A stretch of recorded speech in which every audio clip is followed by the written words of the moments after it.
Welcome in on a Thursday, 3304 daily. Glad to have you aboard. Dan Steinbach, Ryan Wilkes in our producer's chair. We are joined by Connor Levinson, Lucy West, and Will Lachlan. Big day in the world of sports. This is our last show for the week, so of course we're going to wrap up today with a little bit of a Super Bowl talk. Also want to start today with some Virginia Tech men's basketball. I'll look ahead to the weekend as we will be not on Monday, so we won't be able to cover the Syracuse game, recap it, and then we won't be able to preview the UVA game, but we will be able to talk about it next Tuesday.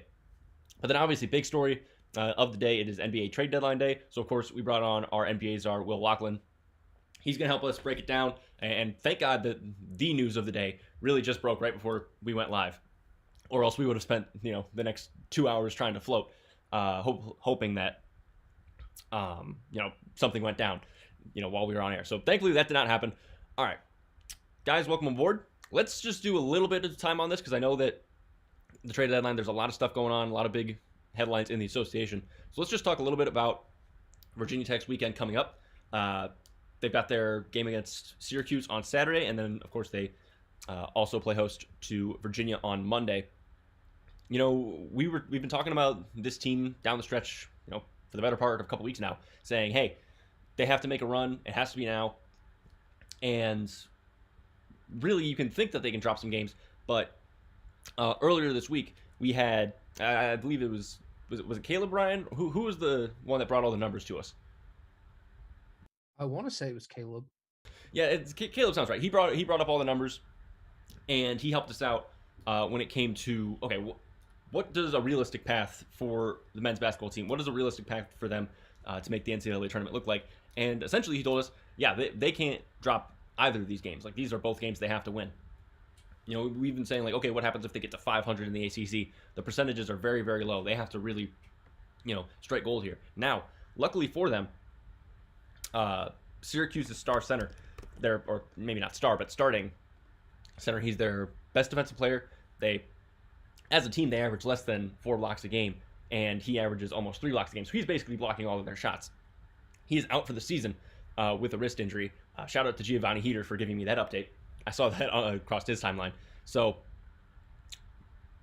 the zone defenses might be a problem, but obviously stopping the Boeheim brothers.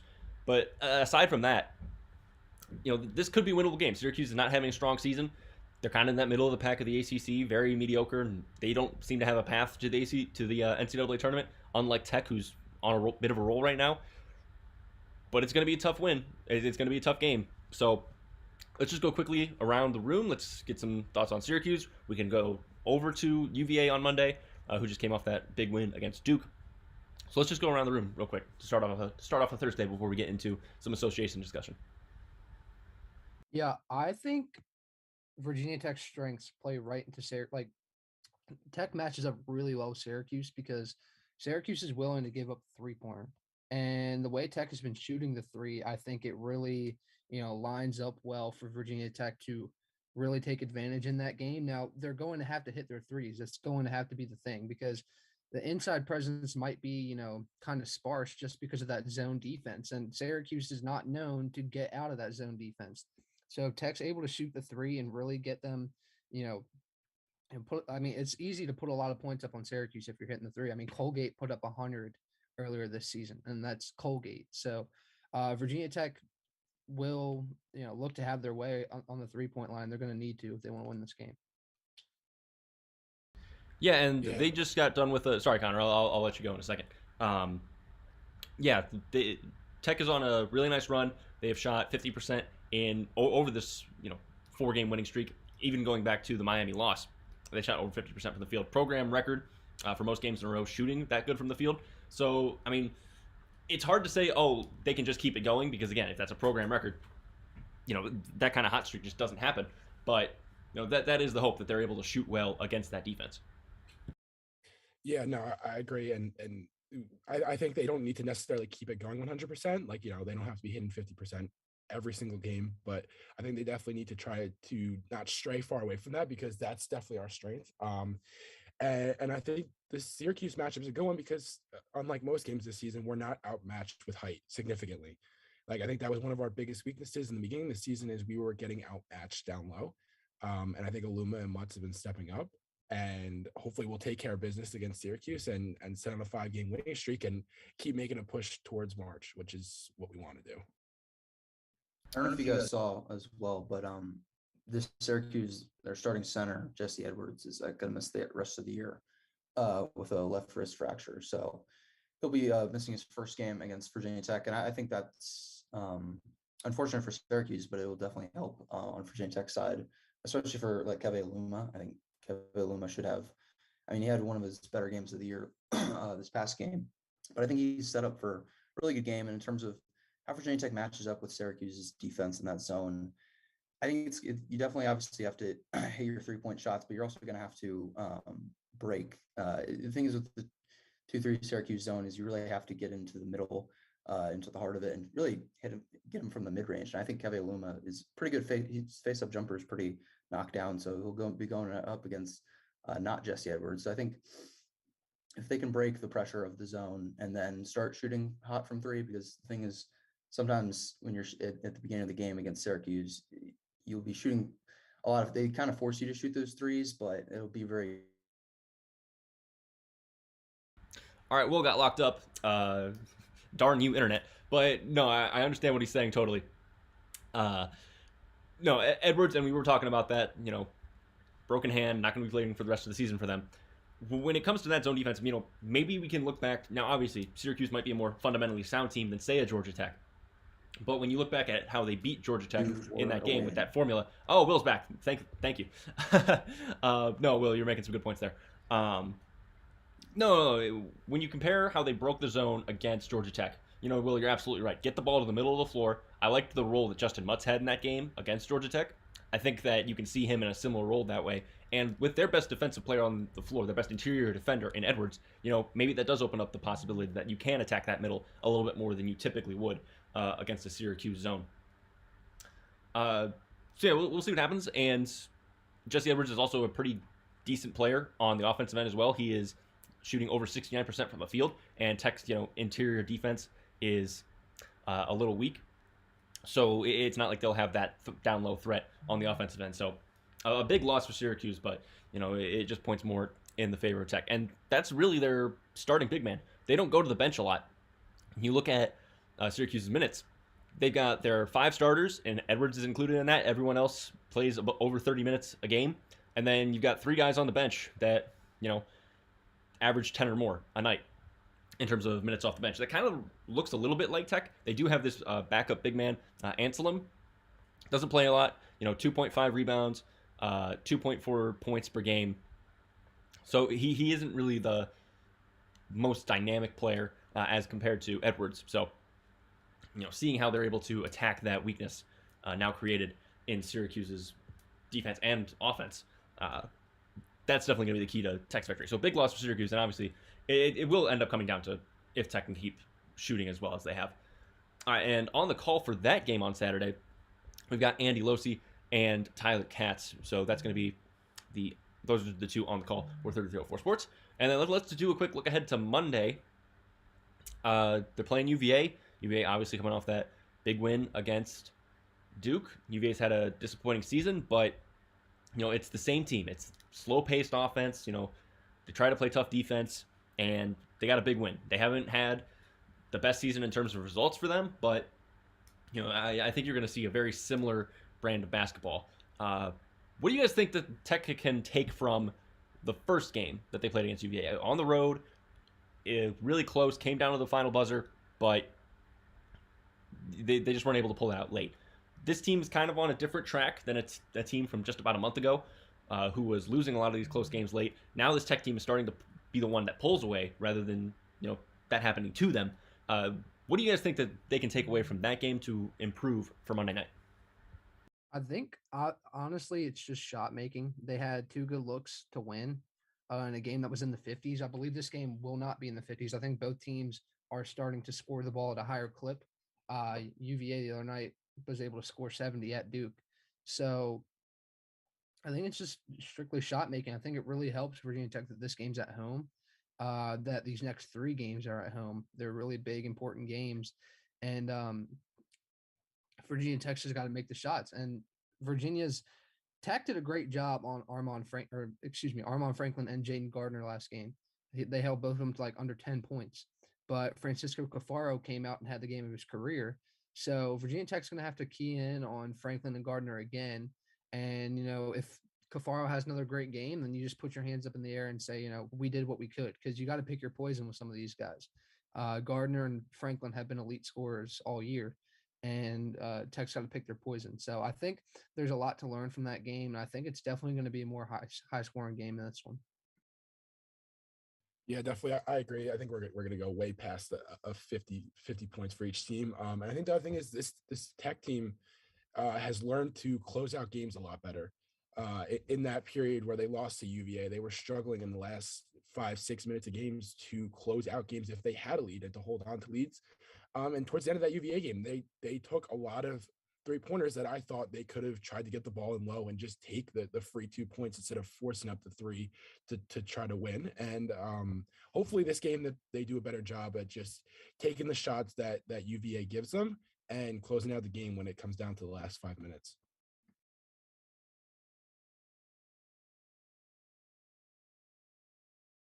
Will, Lucy, any strong thoughts on Monday night's game for Tech against UVA? I'm gonna agree. Oh, with right. Connor. You got it.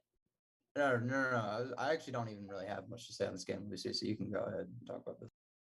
I was just gonna say I'm agreeing with Connor. I think that we have a lot more strategic shot taking right now. I think that when you're not forcing up threes and when you're waiting to go in low, I think it's strategic. I think Luma's putting up 15.3 points a game right now if he keeps that up and keeps that strategic. And I think that we have a lot more stamina. I don't know if it's a training thing. I don't know if it's a coaching thing, but like you've all said, keeping it up within the last 5 minutes of the game and keeping the shots consistent and keeping them strategic. I think the next 2 wins are very doable. I like that you brought up the stamina point because, that can be a factor in not being able to close games out, just getting tired. And tiredness can lead to, open shots not falling just because you're overthinking it a little bit. And thank you to Ryan for pointing out to me that Kevin DiDomenico and Giovanni Heater will be on the call for the net game for 3304 Sports. So both sets of highlights you will be able to see on Tuesday's show. Because again, off tomorrow, going to be off Monday as well. Tuesday will be a big day. We're going to be recapping the Super Bowl. But also just a quick note on the women's team. They've got a game tonight against Georgia Tech at home. Ranked matchup again. Last time they played a ranked opponent, they were in South Bend and just couldn't pull that one out. They just came off of a dominating win against Boston College. They just played. They played Boston. No, they played Clemson. They played Boston College, then they played Clemson, and then now they're welcoming Georgia Tech in, who is really, really good. So it'd be a nice win to pull out, but I mean they've been on a tear. And Elizabeth Kitley had a uncharacteristically silent day at the office when it came to offense, but that's not something that you can expect every game. But even still, the rest of the players, Shepard, Amore, they stepped up and really helped them deliver a good win. So they're having a good season, of course, and they've got a game tonight at, I want to say, tip-off is at 6. So definitely go out and support them at Castle. All right, it is 1:45, so it is time to transition away from Tech College to the association. Will Lachlan, we are bringing you in. We've been setting you up all week for this. I've been talking about this all week. I've been telling everyone, don't talk about the NBA until Thursday. We can mention it a little bit, but don't talk about it because I'm going to give Will the free reign he has. And thank God that the Sixers and the Nets, they dropped the news like 13 minutes before we went to air. Shams had it first, so sorry to all you Woj stands out there, although Woj did include the Andre Drummond part of the trade. So full trade details, and then, Will, I'll pass it over to you, as well as we can, talk about the rest of the trades along the way. But this is obviously the story. The Brooklyn Nets traded James Harden and Paul Millsap to the Philadelphia 76ers for Ben Simmons, Seth Curry, and Andre Drummond, and I believe 2 first-round picks. So the fabled Harden-Simmons deal in division trade, it has finally happened. Will, what are your thoughts? Let's break down the situation a little bit here, too, because obviously the Nets have the Kyrie drama. Simmons in Philly obviously was never going to work. Is it fair to ask who won this trade? I'm just going to let you go. Why don't you start off with who you think won the trade? Part of me doesn't even really know who won the trade. I'm still kind of trying to process the trade and all. I don't know, because it's just so fresh. But I'll say this: To me, the Sixers, like, yeah, Ben Simmons wasn't playing even on your roster, or he is technically on the roster, but he's not even playing. So you're giving up, in terms of what you're giving up now for this championship run, because you traded James Harden, you're trying to win a championship, obviously. And now Harden and Embiid, that might be the best duo. I mean, see LeBron and Anthony Davis, even though the Lakers are struggling, as like the best duo in basketball. I'd say James Harden, despite him, I mean, he's still an all-star. Even in a down season for James Harden, is still an all-star. With Embiid, that's probably the best duo. Embiid's, I think, his top 3 MVP candidate. But for the Sixers, what you're giving up now is you're giving up Seth Curry, who's a really good role player. He's an excellent role player in my opinion. And giving up Ben Simmons, who's not playing on your roster, and a couple first round picks, which are nice. And Brooklyn can kind of get back a few of those first round picks that they ended up. I mean, they gave up like 4 or 5 first round picks in the first place to get James Harden, and now they have to get a couple back. But for the Sixers, I think the Sixers just win this deal slightly, even though I think the Nets did pretty well here. I think the Sixers win just because the fact that you're giving up a guy who's not even playing on your team and Ben Simmons, and like the Sixers, they were patient. They were patient with Ben Simmons. They didn't rush the Ben Simmons trade. And Daryl Morey, ends up getting back with James Harden, which felt a little bit inevitable at certain parts, especially this offseason. Or excuse me, before the Nets ended up trading him, because if you remember, the Rockets and the Nets were, the Rockets were thinking about trading James Harden to the Sixers in the first place. Didn't end up happening, but I'm gonna lean with the Sixers winning just because all you're giving up is Seth. I mean, you're changing Seth Curry for James Harden, and they didn't give up Matisse Thybulle. They didn't give up Tyrese Maxey, who's been a breakout sophomore for them. So you're not giving up that much in the current state, and you're getting James Harden, who, albeit in a down season, is still James Harden. And I think the Embiid Harden duo is excellent. I think they fit. I think the talent is there. Obviously, they're both superstars. So it's amazing for the Brooklyn Nets. And if this sounds like a ramble, I apologize, because it really is. I'm still just like no, man. Honestly, it's great, and I'm glad that you're getting into Brooklyn, because I wanted to ask you about how does this fit now? Because Brooklyn's been struggling. The Kyrie drama, he's not playing a lot. Durant is currently hurt. How does Simmons fit in the role both now and for their future? Well, so I mean, you're basically obviously Ben Simmons is your defense is getting better, because that's the thing with Ben Simmons. His defense, he's one of the best, probably a top 10 defender in the NBA when he's actually on the floor and playing. And he hasn't played since that Game 7, or since that series against the Atlanta Hawks, where he had he blew the layup right at the rim, and had just a terrible series and a terrible playoffs. That said, is this a situation in which he can thrive? I think it kind of has to be, because look at the amount of floor spacing he's going to have around him. Kyrie Irving, Kevin Durant, 2 offensive superstars. And then you have Seth Curry now, who is a knockdown shooter, one of the best shooters in the NBA. And then also Joe Harris, who, if he can I don't even know if he's played a game this year for the Nets, but if he can get healthy, that's another one of the best shooters in the NBA. So those 4 guys around Simmons, that's like the perfect ecosystem for him to be fine on offense while still giving you all NBA or all defensive caliber play on the defensive end. And so I think that the Nets didn't lose this to me. And I see the argument for them even being winners in this case, because the Harden situation, he obviously clearly won it out. He's been missing the last 4 games. The thing is with the Nets, it's still a hypothetical. It's still just a lot of ifs. If Kyrie Irving's still not going to be able to play home games in the playoffs if it currently stands, or unless, the COVID regulations change all of a sudden. So that's still a thing. Kevin Durant, and that's been the whole thing with the Brooklyn Nets, is it's just been so much what ifs. If Kyrie Irving, Kevin Durant, that trio of KD, Kyrie, and Harden, they only played 16? I feel like it was less than 20 games together, and they were on the same team for over a calendar year, which is incredible. So for the Nets, it still is kind of an if, just because how is Ben Simmons going to look getting reacclimated? I think this has to be the perfect situation for him. And I mean, look, the Nets, the lineups that they can play down the stretch with Kyrie, Seth Curry, even put in Patty Mills, who's I believe shooting 43% from 3, Joe Harris, KD, and then I guess you could put Ben Simmons at the as a point center kind of deal. And have him initiate a bit of offense. So I'm still a little bit fuzzy on how Ben Simmons will from like an X's and O's standpoint how he's going to look with the Brooklyn Nets, but all I know is he's going to help their defense, which is good. And I don't think the Nets are going to be like some like a world beater on defense, but at least they can be more than passable now. And their offense should still be okay in theory with a healthy KD and Kyrie. But that's the thing is again, a lot of what ifs.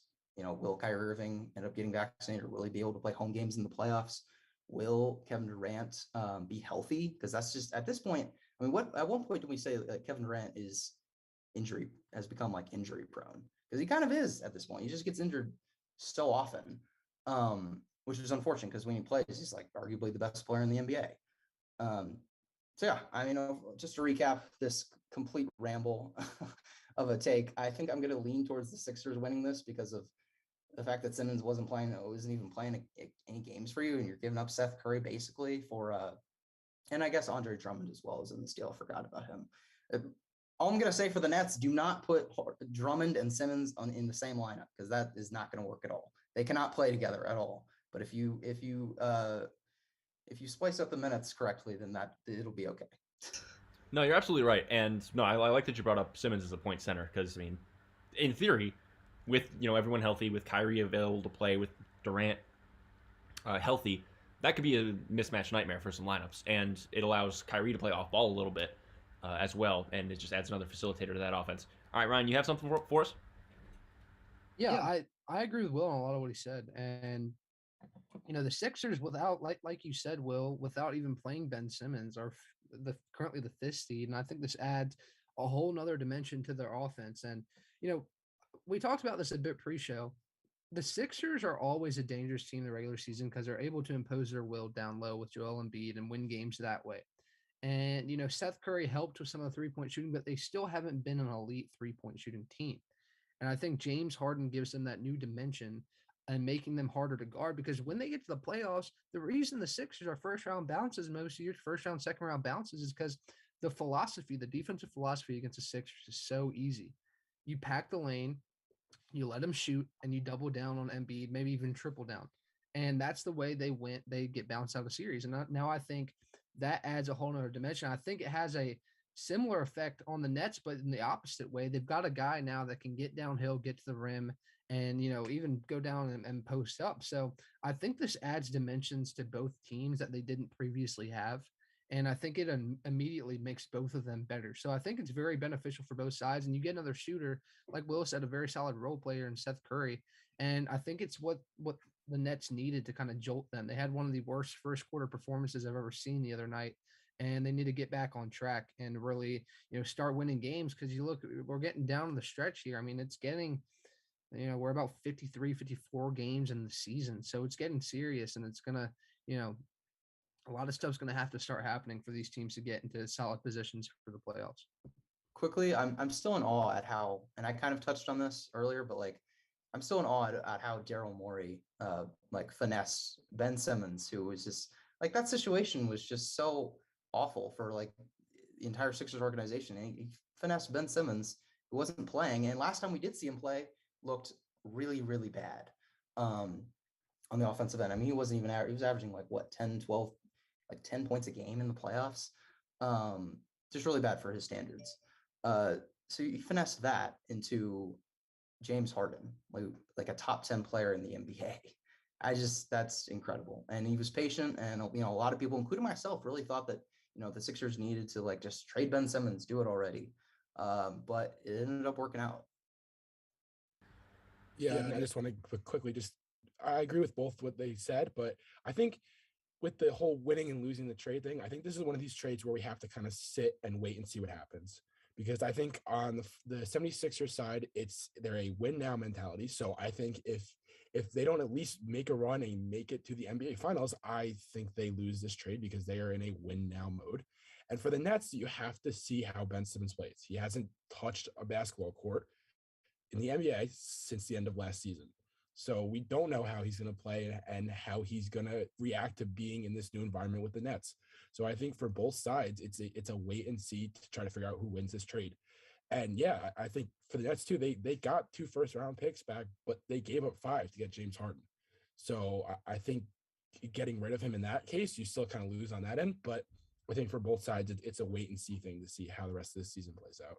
And they could play each other in the playoffs. Like I mean, they're both going to be in the surely in the playoffs. Sixers probably going to be in the top 4 seed in the East, and the Nets, even though they're on a 9-game win streak, I'd expect them to bounce back somewhere at least close into like the top 4 or 5 in the East. If they can really put it together, and they could play each other, which would be interesting. Yeah, I just want to say real quickly, this is kind of off the topic of both players, but the Harden experiment in Brooklyn, I don't think could have gone much worse. Um, I mean, yeah, they got to the Eastern Conference Finals last year, but losing to the Bucks, I think I said at the beginning, I said I don't think they're going to win a championship with this group of guys, and if they don't, it's a colossal failure because I think there's way too many egos in that locker room to feed all at the same time. It's hard to feed the ego of Kyrie Irving, Kevin Durant, and James Harden all at the same time. There's just not enough to go around. And I think that's kind of what culminated in all this happening. And, James Harden didn't formally request a trade, but he basically did by saying he wanted to leave. So I just think this has been a disaster. And I don't think the Irving and KD experiment is quite over yet. But just all the theatrics with Kyrie Irving recently and in the past few months, I think it's leading up to that ending ultimately. So I think it's been really interesting watching how this has all played out. I mean, it's an example of how super teams used to be the automatic champion with like the Miami Heat and Golden State Warriors and stuff like that. But this super team is an example that they're beatable. And you've got a team like the Phoenix Suns that is far from a super team. They're just a really well put together basketball team. So it's proven now that you don't have to have a super team to be an elite basketball team in the NBA. You just have to have a group of guys that works well together, knows how each other plays, and has a good, solid combination of star power and good role players. And I think that's exactly what the Suns have. But a team like Brooklyn that's so top heavy and has so many egos to feed, it just shows that it's not always going to work out having a ton of superstars on the team. Will, Yeah, let I me ask you agree. something. Actually, kind of go ahead. All right, yeah, just want to make a quick point. And I think the other thing is too, I don't think that they got enough time to play together for this experiment to work out. There were so many injuries between the 3 of them that there wasn't a long stretch of time where the Nets had all 3 on the court playing together. And I think that's what led to the downfall is they got 3 guys that had injuries and came in with injuries and continued to get hurt. So it wasn't like the Warriors where they had these guys that were staying healthy outside of recently, where they had guys that were staying healthy consistently, and then that's how they win championships. And the Nets just didn't have that, and the experiment just didn't work. Will, I want to bring something up real quick, and then we can get into some more trades from the day, specifically around one player whose name is kind of hot right now. So a Pacers trade just went down, but it's not the Pacers trade I want to talk about because right after that, huge trade, I'm seeing the name Miles Turner come up a lot, and armed with their new 2 first round picks that they just got for James Harden, I'm seeing the Nets as a possible link. Personally, I don't get that because you just brought in Ben Simmons, a guy who can't work when he's on the court with a center who can't really stretch the floor that well. Miles Turner can shoot the 3, but he's not one of the better stretch 5s in the league. Would Miles Turner to Brooklyn make sense to you? Honestly, I don't really think the Pacers are actually going to trade Miles Turner because they were like, we're either going to trade either Sabonis or Turner. That seemed to be the thinking that they had, at least just according to the reports, that they're going to trade one or the other, probably not both, and stick with one for the future to go along with their rebuild. Which, by the way, their rebuild is off to a terrific start with Tyrese Halliburton as one of their cornerstone pieces for the future. So I actually think Miles Turner is probably going to stick. This could be completely off base. Maybe he gets traded in the next hour. But yeah, I think Miles Turner is probably going to stay put.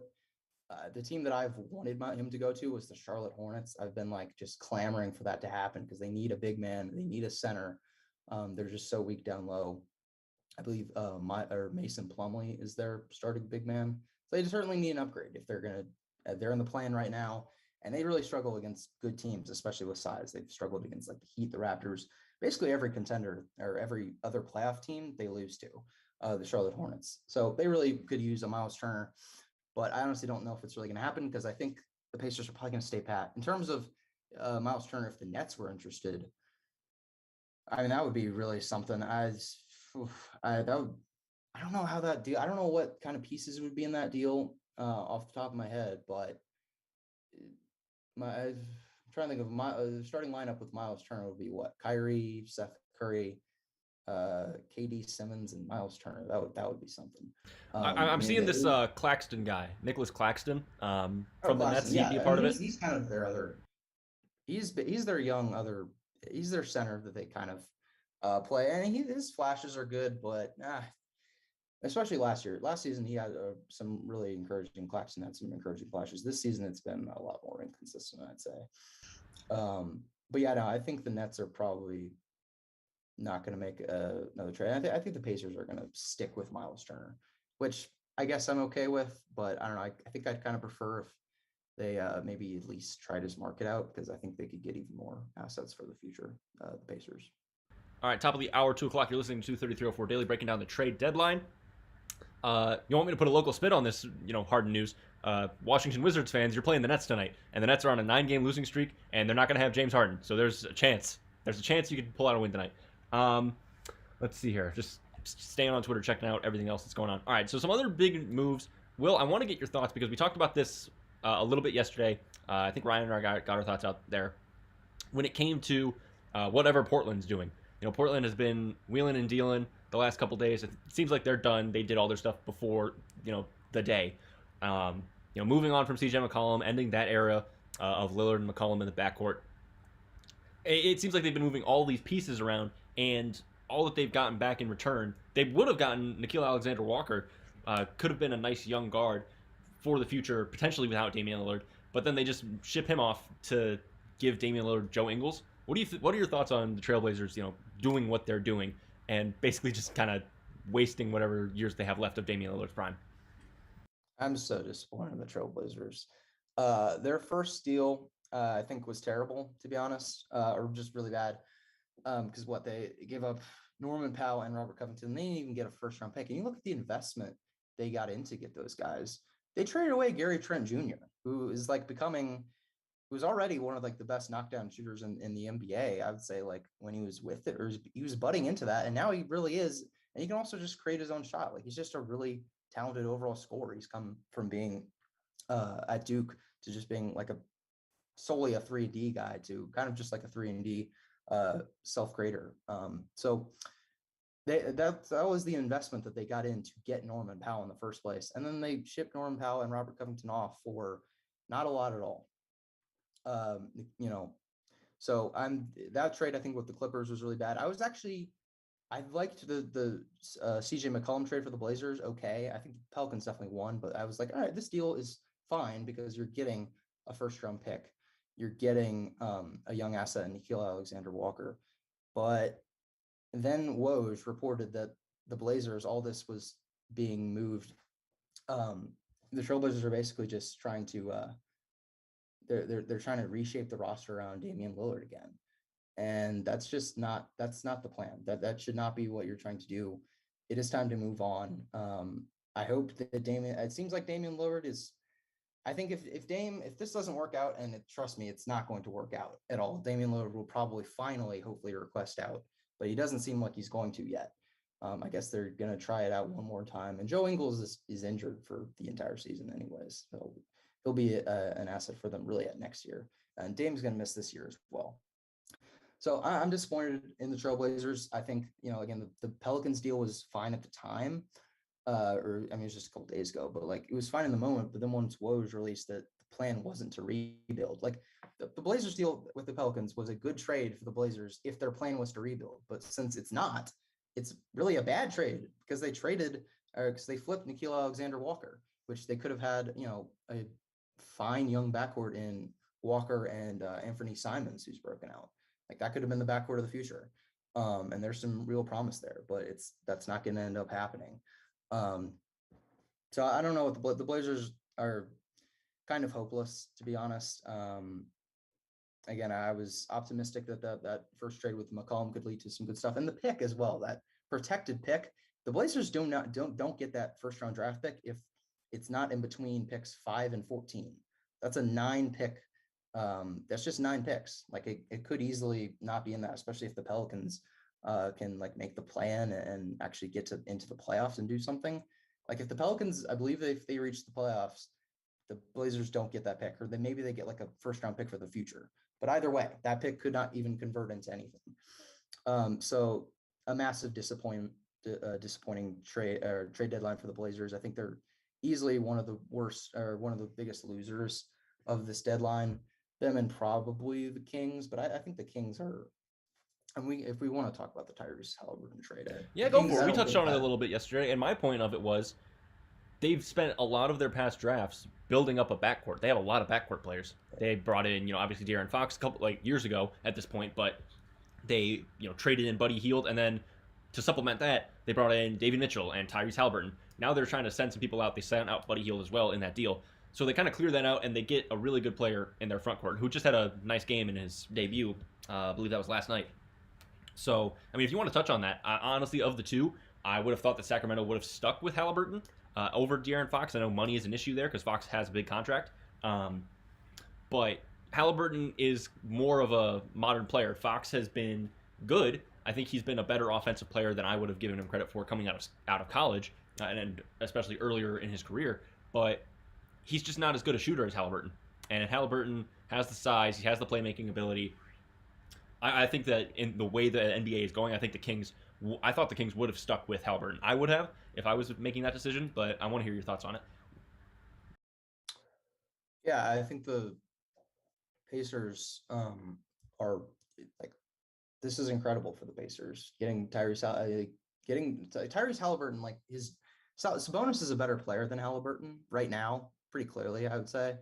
Even though the gap isn't that big, but that's not what it's about. It's about like what their value is as like a just a trade asset. And like Halliburton is one of the best, I'd say, like truly like young players. I'm not even really counting like in terms of like 22 and under players in the NBA, like he's one of the best, I think, out there. Like the jump shot was the question mark with him before the draft at Iowa State. Like it was like his jump shot's kind of weird, and it still does look like mechanically it doesn't look like great. It's not really like how you're like taught to shoot the ball, but it doesn't matter because he's shooting over 40% and it works. And he can hit like deep step back threes, even with the bit of the awkward jump shot. So yeah, Tyrese Halliburton is like an incredible piece for the Pacers to kickstart a rebuild. And unlike the Trailblazers, the Pacers are they're doing the right thing by finally getting out of that like middle area, NBA purgatory, as I call it. You're just in the middle, and that's what the Pacers have been for like for so long. But Trust me, as a Pistons fan, I am more than aware of what NBA purgatory is like. They have finally Right. bottomed out, and I am very excited. Does anyone have yeah. any thoughts before? And the Pistons, I think, is a good segue. But does anyone have any thoughts on anything we've been talking about up until now? Connor, Lucy, Ryan, anything you wanted to add to what Will's been saying? Will's been carrying the show today, but I mean, some varied opinion is more than certainly welcome. I'd go with exactly what Will was saying about Tyrese Halliburton. I mean, he's a budding young star. He enjoyed being in Sacramento, which is rare. Not a lot of players enjoy playing in Sacramento. And I know the reaction Tyrese had was, he was upset that he was leaving. And but I do know Miles Turner is very excited about playing with him. And I think the idea of, it's feels like it's kind of rare nowadays that players are excited about playing with each other, as we've seen in multiple different scenarios. So I think that's part of what's keeping the Pacers, they've got two young players that want to play together. And I think that plays a role in them, fielding offers from Miles Turner, but not all that seriously. And I think, honestly, Sacramento giving up Tyrese, it was weird because I don't think it moves the needle much for the Kings. I mean, getting a really good player in Sabonis, sure, it's great. And, they could maybe scrape into the play-in. But other than that, I don't know. This seems like a move that a contender would make. And it's kind of puzzling to me. So I think losing one of your young pieces is kind of a weird move just for a guy like Domantas Sabonis.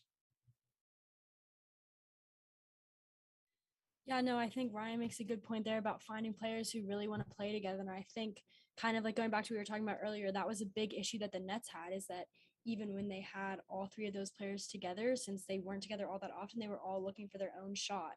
And they were all kind of looking for their moment to have, their shot that they wanted. And I think that these young guys like the Pacers are going to have, who want to play together, who want to share the court and want to help each other out, it's kind of what is going to build these better teams that aren't as top heavy, that have, the playmakers and the guys who are looking out for each other. And I think that that's something that these young guys kind of have, that maybe like guys like KD and Kyrie, like they don't want to have it because they just want their own shots. And so I think it's going to be interesting to see how this all plays out and see how these young guys really do like want to play together, and they're enthusiastic about the chance of like being able to like give someone a good pass or set someone up well. So I think it's going to be interesting to see how it plays out.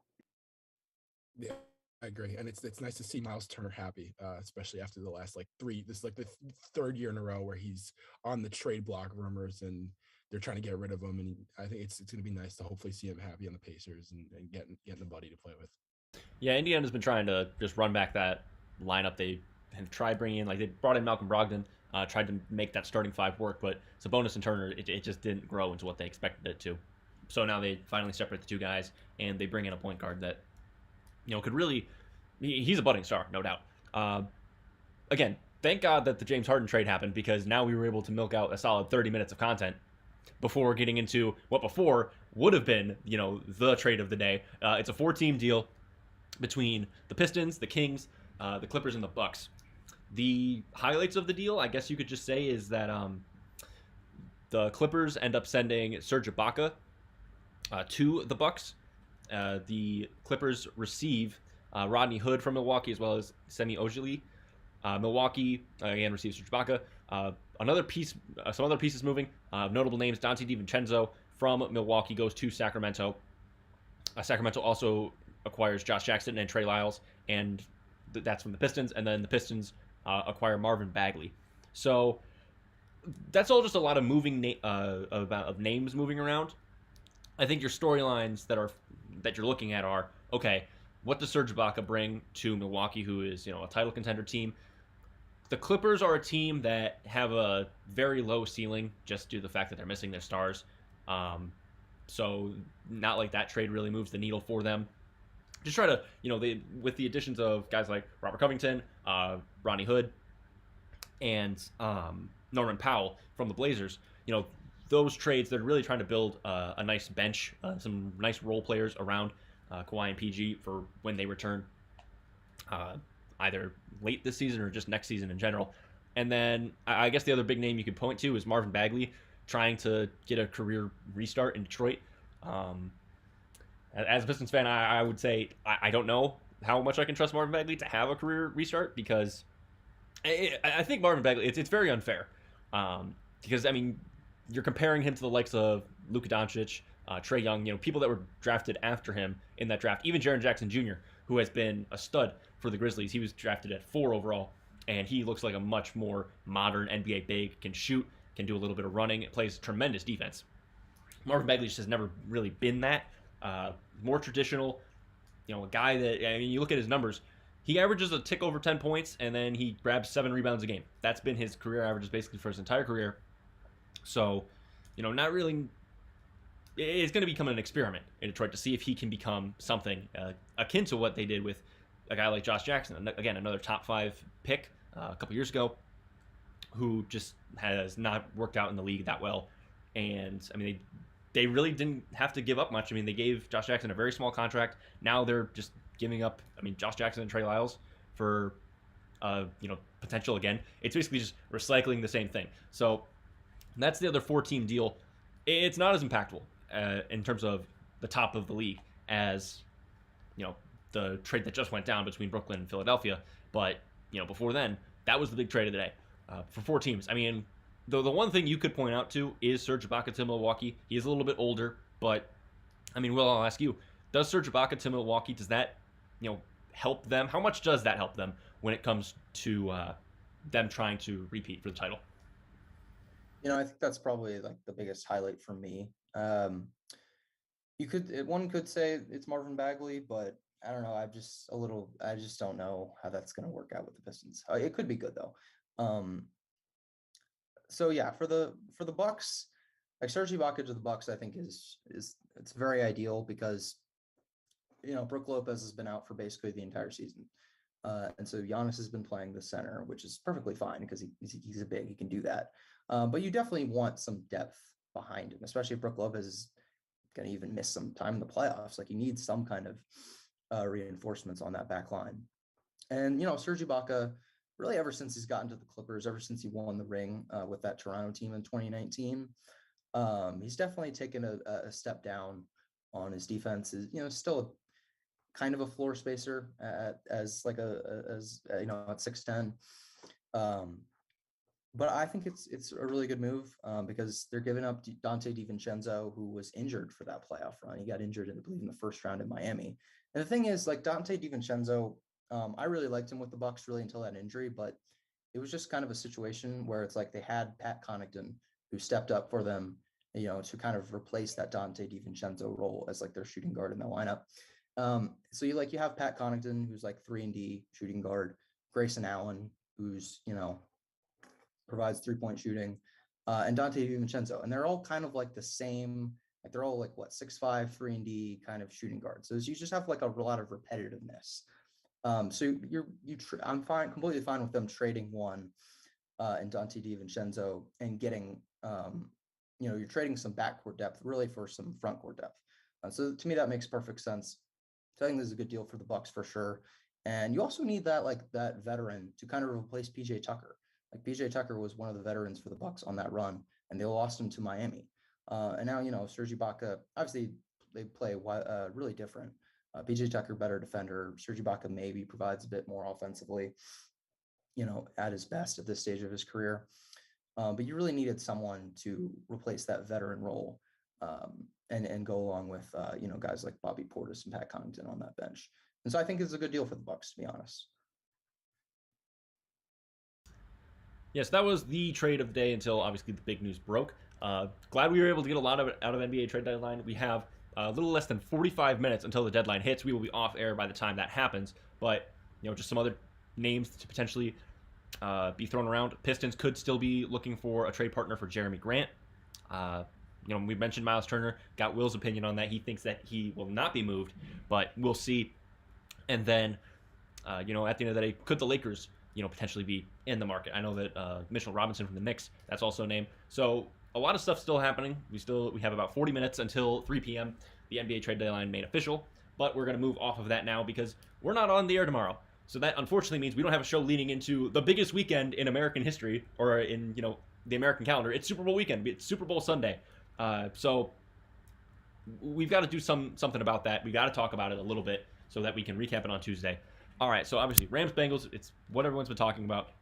We've brought it up a couple times this week, but it really just comes down to what do you think is going to happen in this game? And I think we'll just start out from there. What do we think is going to happen in this game? I think this is going to be a game that it's going to be very, star-driven. I think that might be a cop-out answer, but being able to see what star players show up the most between Stafford, Burrow, Jamar Chase, the entire Bengals receiving corps, Jalen Ramsey and Aaron Donald on the defensive end, Von Miller. How do they play on the biggest stage? The Rams have been here before under Sean McVay, but when they played New England, they got trounced. It's different this time. They have a better quarterback. They have a better system. Cooper Kupp has exploded this season. They added in OBJ, who's had a nice playoff run. I think it really just comes down to what do we think is going to happen in this game? And you point out the advantages, the disadvantages. Los Angeles checks a lot of boxes. You point to the weakness of the Bengals. It's obviously that offensive line. Los Angeles has a very good front seven. Between Donald, Miller, the rest of their complementary role players, they are very, very good. And they're going to be pressuring Joe Burrow a lot. I know Aaron Donald is going to be in the backfield a lot this game. But the question becomes, Joe Burrow and the Bengals have been able to avoid that. They've been pressured a lot in the playoffs. Joe Burrow's gotten sacked 9 times. They've been able to overcome it. Their defense has played well in a lot of spots. I think what this game will just come down to is, can the Rams control the ball, or will Matt Stafford have some critical turnovers that he is prone to have, but just has not had in this playoff run? Their comeback against Tampa Bay wasn't on him. It was on the fact that they kept fumbling the football, and their defense just kept letting Tom Brady and them score. And against San Francisco, they really, really limited them again, and the offense couldn't get much done against a good defensive unit in the 49ers. But I think that they'll be able to have more success against Cincinnati. So at the end of the day, I think the Bengals are a magical team, and I think that they have a lot of young studs that are going to be a nightmare for a lot of AFC teams later on. But I think right now the Rams just have they don't have the momentum on their side. I would say the Bengals have the momentum and they have America on their side. But I think from an X's and O's standpoint, I think the Rams can come out on top on this one. Yeah, I agree with you. I think the Rams are going to come out on top on this one. But I think the biggest thing is that yes, Joe Burrow has been pressured a lot during the playoffs. Their offensive line is just not there, but he is one of the best quarterbacks in the league with completed pass percentage when he's under pressure. And I think that's a big deal. And I think he hopefully will be able to keep it up during the Super Bowl. But I think one of the biggest storylines that not a lot of people are talking about is neither team has their starting tight end right now. Both CJ Uzuma and Tyler Higbee are both nursing knee injuries right now. Both of them have not practiced. They're both day to day. And I think that's a huge deal because those are both key role players in both teams' offense. And having to lose both of them during the Super Bowl is just going to see which team's backup tight end is better. And both teams' backup tight ends have not played a lot during the regular season because both of these guys have played pretty much every single game, all game. And I think that's a big deal, and that's something to keep an eye on. And I think if one or both come back, they're both going to have significant roles in this game. Yeah, no, I think that, like you said, Joe Burrow's pass percentage completion under pressure is 91.1%. The last time I checked, it's absolutely insane. I mean, that team, the Titans sacked him 9 times. They still come back for that win. He's the top sacked quarterback in the league right now. And I think what I read, I think he's the only ever top sacked quarterback to take his team all the way to the Super Bowl. And I think that as much as I want to see Matthew Stafford win it, because I think he deserves it more. And I think, he's older, he's more seasoned.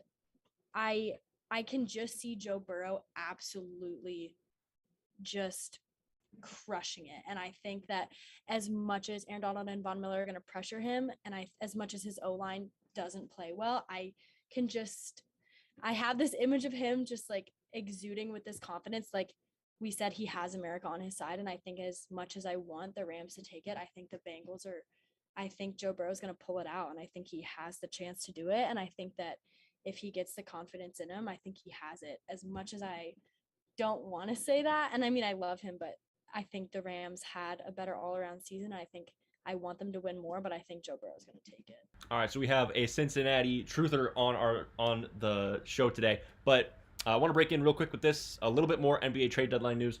A little bit of a local flair as well. It involves 2 teams within the region. Washington and Charlotte have made a deal. Montrezl Harrell is on the way from the Wizards to the Hornets. Will, I want to get your thoughts on this, and then you can go into a little bit of Super Bowl talk. You were just mentioning, hey, I want Charlotte to get Miles Turner. I think that'd be a good fit. They get Montrezl Harrell instead. What do you think about this trade? Yeah, so I mean, first of all, the Wizards are my team, so my team's actually making a deal here. Giving up Montrezl Harrell for the Wizards, just real quickly. I mean, getting Vernon Carey is obviously a younger piece, and so I think Vernon Carey's could be like a solid backup big. It's kind of like his probably his ceiling. And then they get the funny part about this is they're getting Ish Smith back, who Ish Smith was literally a wizard, just like literally last year. And he was, had that, he was one of those Wizards players who was just like kind of like a fan favorite, and he was kind of a personal favorite of mine. So it's cool to see Ish Smith back on the Wizards for me personally. Hornets getting Montrezl Harrell is really good because they need, again, like I said, they needed a center, an enforcer, I mean, I would have liked for them to get a better defensive big, but honestly, that's fine because the Hornets thing has really never been defense. They don't really care about that, and they're showing it right here by getting Montrezl Harrell. I think Montrezl Harrell fits pretty well LaMelo Ball as just like a pick and roll man. He can do that. He can finish pretty much anything on the inside. We saw him on the Wizards. He was excellent, when he was healthy this year so far for the Wizards. So this is a pretty good deal for the Hornets.